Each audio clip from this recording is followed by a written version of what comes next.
বাংলার কৃষকদের পাশে রয়েছে মা মাটি মানুষের সরকার। কৃষকরা যাতে সঠিক দাম পান তাই আলু সংগ্রহ প্রকল্প আবার শুরু হয়েছে। এখন প্রতি কুইন্টাল আলুর দাম নির্ধারণ হয়েছে ৯৫০ টাকা।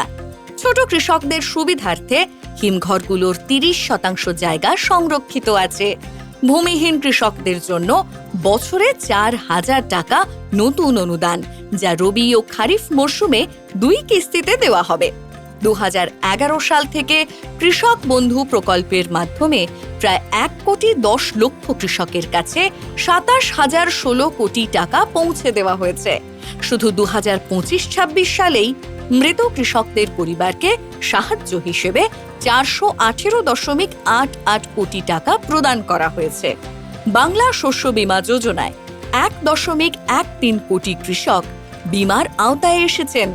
সম্পূর্ণ রাজ্য সরকারের অর্থায়নে কোনো খরচ ছাড়াই কৃষকরা ৩,৯৩৮ কোটি টাকা পেয়েছেন।